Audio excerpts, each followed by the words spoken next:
It has been too long since Valleyfair has gotten a new roller coaster. 17 years to be exact. And I cannot stress this enough, but Valleyfair does not suck. So why has it been so long? Minnesota. This article from Brad Jasinski in 2017 shows that Valleyfair does comparable, if not just slightly lower numbers than Worlds of Fun in Kansas does. And obviously more than Michigan's Adventure. This graph on Statista shows that attendance among Cedar Fair parks is similar in 2023 than it was in 2017. So I'm going to draw some conclusions with this because the precision of my opinion does not matter. Assuming that the attendance was similar in 2023 as it was in 2017, Valleyfair and Worlds of Fun should still be competitive in their attendance, right? Except Worlds of Fun got a brand new roller coaster in 2023. They got Zambezi Zinger, a brand new GCI roller coaster that was built to pay homage to the old Zambezi Zinger, which was a Schwarzkopf extended jumbo jet that closed in 1997 and was sent to Parc del Café. Also in 2023, Worlds of Fun apparently had an awesome Halloween event. You know what Valleyfair had? It wasn't Valley Scare, because they got rid of that after 2021 and replaced it with Tricks or Treats, which is a kid-driven experience. It kind of seems like we have a favorite in this tier of parks and that it is not Valleyfair. But what does all of this mean? It means that it is Valleyfair's turn. Reason number one, Valleyfair hasn't gotten a roller coaster since 2007, which is crazy when you look at the last time every other Cedar Fair park got a roller coaster. California's Great America, Railblazer, 2018, Knott's Berry Farm, Hang Time, 2018, and also they're getting a family coaster this year. Worlds of Fun, 2023, Zambezi Zinger. Cedar Point, 2023, Wild Mouse, and they're getting Top Thrill 2 this year. Obviously, Cedar Point is not in the same tier. Michigan's Adventure.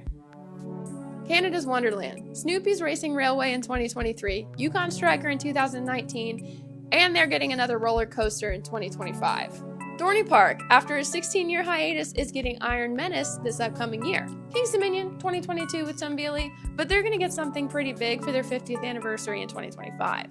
And lastly, Carowinds, 2019 Copperhead Strike. The only relevant park here that hasn't gotten a new roller coaster recently is Valleyfair, so it's time. But I think there's options. Before that though, I want to say that I don't think there's any scenario where Valleyfair getting a new roller coaster goes poorly. I have not seen a single creator make a video saying that they don't like Valleyfair. I haven't looked very far, but I do believe that. The main issue with it is that nothing really stands out here, okay? So even if people show up and they have a good time, there's not a whole lot of an incentive to come back until they get something new, which has been a while.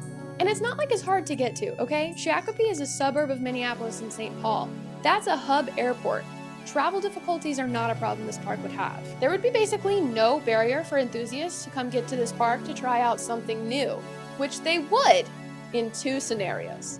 Option number one, Valleyfair is clearly trying to cater to the family audience, okay? We know this because they got rid of Valley Scare in favor of Tricks and Treats. 3 out of the 8 roller coasters can be ridden by children, and there is no shortage of flat rides and general ambiance with Snoopy all over the place. So they could get a new and interesting family coaster in what? A Wild Moose. I'm just saying, it's an option. They don't take up too much space, they'd be the first to have it, and it would also draw enthusiasts when paired with the holding brake that's available on Steel Venom and not any other impulse coaster. That's unique. Also, Nickelodeon Universe is nearby. Plus, it would cater to the family crowd, which they already have a following of. Option 2, of course, is go big or go home, okay? They have a massive plot of land where Excalibur is, and respectfully, Excalibur sucks. It's barely open anyways, and people don't miss it when it isn't open. So, you could put a hyper here. You probably won't, because that's not gonna draw anybody in, okay? That's not new or interesting. You know what would draw people in? An Axis coaster. Hang on, we don't have one in the US yet, or really anywhere in the world, but we're gonna get one in Saudi. But I almost couldn't think of a better place than Valleyfair, okay? Hear me out. First point to this is Valleyfair not being one of the bigger parks, okay? They would not have the draw each year that would make it super difficult to deal with the struggles that often come with having a prototype roller coaster.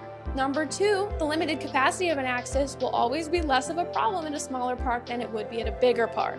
Number 3 is that enthusiasts and anybody remotely close to the community would come out to the park to try just this ride, okay? That would be huge. Then they'd see how awesome Valleyfair is, and there would be potential for growth, right? The park could become one of those big heavy hitters. I mention again, it is at a hub airport. And maybe they could bring back Valley Scare. I don't know. Cedar Point has both, okay? I'm just saying. If you don't like my Axis prototype suggestion, they could also just add any launch coaster. I think that would work too, and it wouldn't even have to go upside down. In conclusion, I fully want, and I also fully believe that Valleyfair will be getting attention sometime soon. I certainly don't think it'll be 2025 because we've got Volcano 2 coming to Canada's Wonderland and the Volcano replacement going to King's Dominion, okay? But I am hopeful about 2026.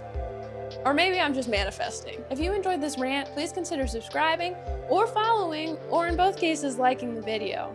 Also, feel free to comment down below your opinions on this whole thing. I might argue with you though. And yes, I did completely ignore the whole Cedar Flag situation because I do not believe that that will have an effect on the 5-year plan that Cedar Fair ultimately has going on at all times. So yeah, that was on purpose. Thanks.